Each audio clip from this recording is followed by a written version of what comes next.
민수기 36장. 길르앗 집안의 지도자들이 모세와 이스라엘 집안 지도자들에게 가서 말했습니다. 길르앗은 마길의 아들입니다. 마길은 므낫세의 아들이고 므낫세는 요셉의 아들입니다. 여호와께서 우리의 주인 당신에게 명령하여 제비를 뽑아 이 땅을 이스라엘 백성에게 주라고 명령하셨습니다. 그리고 여호와께서는 우리의 형제 슬로브앗의 땅을 그의 딸들에게 주라고 명령하셨습니다. 하지만 슬로브앗의 딸들이 이스라엘의 다른 지파 사람들과 결혼을 하면 그 땅은 우리 집안의 땅이 되지 않고 다른 지파 사람들의 땅이 될 것입니다. 그리하여 우리는 우리 땅 가운데서 얼마를 잃어버릴 것입니다. 희년이 돌아와도 슬로브앗의 딸들이 가진 땅은 다른 지파에게 돌아갈 것입니다. 그 땅은 그들이 결혼하는 사람들의 지파에게 주어질 것입니다. 그래서 우리 조상들에게서 받은 그 땅을 우리는 잃어버리고 말 것입니다. 모세가 여호와의 말씀에 따라 이스라엘 백성에게 명령했습니다. 이 요셉 지파 사람들의 말이 옳소. 이것은 슬로브앗의 딸들에 관한 여호와의 명령이요. 그들은 마음에 드는 사람과 결혼할 수 있지만 자기와 같은 지파의 사람하고만 결혼을 해야 하오. 그래야 이스라엘 백성의 땅이 이 지파에서 저 지파로 옮겨지는 일이 없을 것이요. 이스라엘 백성은 누구나 자기 조상에게서 물려받은 땅을 지켜야 하오. 자기 아버지의 땅을 물려받은 여자가 결혼을 할 경우에는 같은 지파 사람하고 결혼해야 하오. 그래서 모든 이스라엘 백성은 자기 조상의 땅을 지켜야 하오. 땅은 이 지파에서 저 지파로 옮겨질 수 없소. 이스라엘 백성은 누구나 자기 조상에게서 받은 땅을 지켜야 하오. 슬로브앗의 딸들은 여호와께서 모세에게 주신 명령에 복종했습니다. 그래서 슬로브앗의 딸들 곧 말라와 디르사와 호글라와 밀가와 노아는 사촌들과 결혼했습니다. 그들의 남편은 요셉의 아들 므낫세 지파 사람입니다. 그래서 그들의 땅은 그들의 지방과 지파의 땅으로 남았습니다. 이것은 여호와께서 모세를 통해 이스라엘 백성에게 주신 율법과 명령입니다. 백성은 그때 요단 강가의 모압 평야 곧 여리고 건너편에 있었습니다.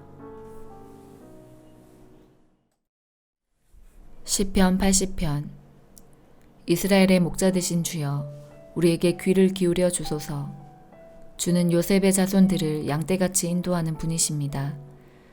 주는 날개 달린 생물인 그룹들 사이에 보좌에 앉아 계신 분이십니다. 주는 에브라임과 베냐민, 므낫세 지파 앞에 빛나는 분이십니다. 주의 힘과 능력으로 빨리 오셔서 우리를 구원해 주소서. 오 하나님, 우리를 회복시키시고 주의 얼굴을 우리에게 비춰주시고 우리를 구원해 주소서. 만군의 하나님 여호와여, 언제까지 화를 내시렵니까? 언제까지 주의 백성들의 기도를 저버리시렵니까? 그들은 날마다 눈물로 밥을 먹으며 사발 가득한 눈물이 그들의 마실 물이 되었습니다. 우리는 이웃들의 다툼거리가 되었으며 원수들의 조롱거리가 되었습니다. 전능하신 하나님이여, 우리를 회복시키시고 주의 얼굴을 우리에게 비춰주셔서 우리로 구원을 얻게 하소서. 주께서 포도나무 한 그루를 이집트에서 가져다가 다른 민족들을 쫓으신 후 그 땅에 그것을 심으셨습니다. 주는 그 포도나무를 위해 미리 밭을 갈아 놓으셨습니다. 그래서 포도나무는 뿌리를 깊이 내리고 온 땅에 퍼져 가득 찼습니다. 포도나무 잎새가 큰 산들을 덮고 그 가지가 백향목처럼 뻗었습니다. 그 뻗은 가지는 지중해에 이르고 그 넝쿨은 유프라테스 강까지 이르렀습니다. 그런데 주는 어찌하여 담을 허무셨습니까? 지나가는 사람마다 모두 포도 열매를 따먹습니다. 산돼지가 포도 덩굴을 짓밟고 들짐승들이 그 열매를 다 먹어 치우고 있습니다. 만군의 하나님이여, 어서 우리에게로 돌아오십시오. 하늘에서 내려다보소서. 이 포도나무를 살펴보소서. 주의 능력의 손으로 심으신 뿌리입니다. 주께서 주를 위해 세우신 자손입니다. 이제 주의 포도나무가 잘리고 불에 타 없어지고 있습니다. 주께서 꾸짖자 주의 백성이 망하게 되었습니다. 주의 오른편에 있는 자에게 힘을 주시고 주께서 주를 위해 힘있게 세우신 사람을 지켜주소서. 다시는 우리가 주를 떠나지 않겠습니다. 우리를 새롭게 해주소서. 그러면 우리가 주의 이름을 부를 것입니다. 만군의 하나님 여호와여, 우리를 회복시키시고 주의 얼굴을 우리에게 비춰주시고 우리를 구원해 주소서. 이사야 28장. 에브라임의 술 취한 사람들에게 자랑이자 기쁨인 사마리아 성의 재앙이 닥칠 것이다. 술 취한 사람들이 사는 기름진 골짜기 언덕에 아름다운 화관처럼 놓여있는 네가 시들어 죽을 것이다. 보아라, 여호와께서 강하고 힘있는 사람을 보내신다. 그 사람이 우박처럼 폭풍처럼 극심한 홍수처럼 들이닥쳐서 사마리아를 뒤엎어버릴 것이다. 술 취한 에브라임 백성에게 자랑스러운 면류관이었던 그 성이 사람들의 발에 짓밟힐 것이다. 술 취한 사람들이 사는 기름진 골짜기에 아름다운 화관처럼 놓여있는 네가 시들어 죽을 것이다. 그 성은 잘 익은 무화과 같아서 사람들이 그것을 보면 따서 삼키는 것처럼 그 성의 찬란함도 삼킴을 당할 것이다. 그날이 오면 만군의 여호와께서 아름다운 왕관이 되시며 주의 살아남은 백성에게 화려한 화관이 되실 것이다. 그때 여호와께서 자기 백성을 다스리는 재판관에게는 재판의 영을 내려주시며 성문에 서 있는 병사들에게는 용기의 영을 주실 것이다. 그러나 그 지도자들이 포도주와 독한 술에 취하여 비틀거린다. 제사장들과 예언자들이 술에 취해 비틀거리니 예언자들은 환상을 제대로 보지 못하며 제사장들은 재판을 제대로 하지 못한다. 상마다 토한 곳과 오물이 가득하여 깨끗한 곳이 한 군데도 없다. 그들은 비꼬며 말한다. 도대체 이 자가 누구를 가르치고 누구한테 설교를 하려 드는 거야. 이제 막 젖을 땐 아이들이나 엄마 품에서 떨어진 애들한테 한다는 건가? 또 그들은 여호와의 예언자를 비웃으며 단순한 말을 똑같은 방법으로 되풀이하는 사람들이라고 말한다. 그러므로 주께서 낯선 말과 다른 나라 말로 이 백성에게 말씀하실 것이다. 주께서 그들에게 말씀하신다. 여기에 쉴 곳이 있으니 지친 사람은 와서 쉬어라. 이곳은 평화로운 곳이다. 그러나 그들은 들으려 하지 않는다. 그래서 여호와께서 그들에게 단순한 말을 똑같은 방법으로 되풀이하여 말씀하신다. 그들이 물러가다가 뒤로 넘어질 것이며 올가미에 걸려 붙잡힐 것이다. 그러므로 너희 뽐내기를 좋아하는 사람들아, 여호와의 말씀을 들어라. 예루살렘에서 이 백성을 다스리는 지도자들아, 귀를 기울여라. 너희가 말하기를 우리는 죽음과 언약을 맺었고 무덤의 세계와 계약을 맺었다.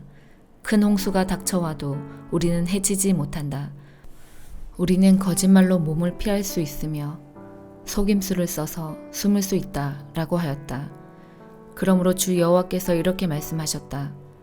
보아라, 내가 시온에 주춧돌을 놓겠다.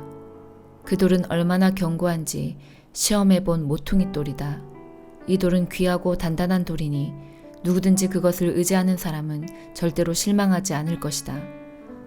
내가 정의로 자를 삼고 의로 저울을 삼겠다. 거짓말로 몸을 숨긴 사람은 우박에 크게 다치고 홍수에 휩쓸려 갈 것이다. 너희가 죽음과 맺은 언약은 깨어지고 저승세계와 맺은 계약도 아무런 도움이 되지 않을 것이다. 큰 홍수가 닥쳐올 때에 휩쓸리고 말 것이다. 홍수가 닥쳐올 때마다 너희는 그대로 당할 것이다. 재앙이 아침마다 찾아오고 밤낮으로 너희를 칠 것이다.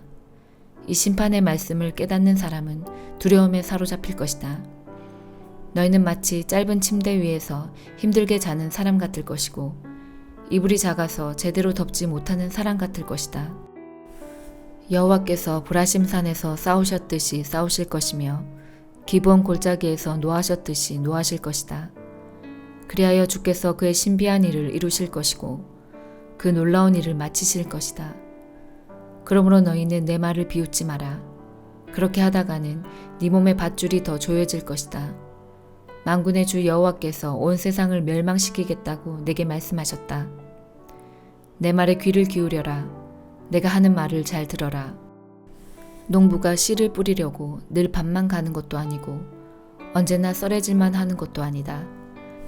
땅 표면을 고르고 나면 소의 향씨를 뿌리거나 대회의 향씨를 심지 않겠느냐. 밀을 줄줄이 심고 보리를 정한 자리에 심으며 귀리를 알맞은 곳에 심는다. 하나님께서 그에게 가르쳐 주셨고 올바른 방법을 일러주셨다.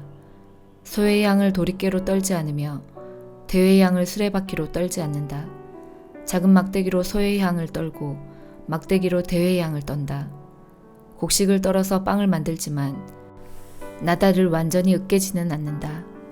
수레를 굴려 알곡을 떨기는 하지만 완전히 가루로 만들지는 않는다. 이건 역시 만군의 여호와께서 가르치신 것이다. 여호와께서 주시는 교훈은 놀라우며 그분의 지혜는 뛰어나시다. 요한이서 1장. 교회 장로인 나는 하나님께서 선택하신 부인과 자녀들에게 편지를 씁니다. 나는 진리 안에서 여러분을 사랑하며 진리를 아는 모든 사람들도 여러분을 사랑하고 있습니다. 우리가 여러분을 사랑할 수 있음은 진리가 우리 안에 있고 또한 그 진리가 영원히 우리 마음속에 함께하기 때문입니다. 하나님 아버지와 그의 아들 예수 그리스도로부터 은혜와 자비와 평안이 진리와 사랑 안에서 우리 안에 넘쳐나기를 기도합니다. 부인의 자녀들이 하나님의 명령대로 진리를 따르며 살고 있다는 소식을 듣고 나는 매우 기뻤습니다. 사랑하는 부인이여, 이제 나는 부인에게 한 가지를 얘기하고자 합니다. 그것은 우리 모두 사랑 안에서 살아가야 한다는 것입니다. 이 말씀은 새로운 명령이 아닙니다. 이것은 처음부터 우리가 받은 말씀입니다. 하나님께서 우리에게 명령하신 삶은 사랑의 삶입니다. 하나님께서는 우리가 사랑하며 살아가기를 원하십니다. 아마도 부인 역시 이 말씀을 처음부터 들어왔을 것입니다. 많은 거짓 선생들이 세상에 나타났습니다. 그들은 예수 그리스도께서 이 땅에 사람으로 오셨다는 것을 믿으려 들지 않습니다. 이 사실을 믿지 않는 자는 다 거짓 선생이며 그리스도의 적입니다. 지금까지 애써온 수고가 물거품이 되지 않도록 주의하십시오. 온전한 상을 받을 수 있도록 조심하시기 바랍니다. 오직 그리스도의 가르침만 쫓아가시기 바랍니다. 만약 그리스도께서 가르쳐 주신 것을 따르지 않고 다른 길로 가게 된다면 그 사람 마음에는 더 이상 하나님이 계시지 않게 됩니다. 그 가르침을 쫓아 따라갈 때에만 아버지와 그분의 아들을 함께 마음 가운데 모실 수 있게 됩니다.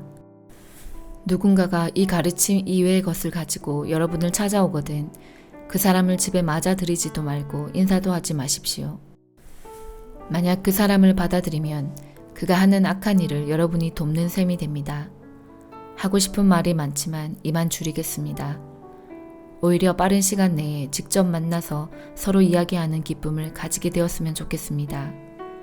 하나님께서 선택하신 당신 자매의 자녀들이 부인에게 안부를 전합니다. 아멘.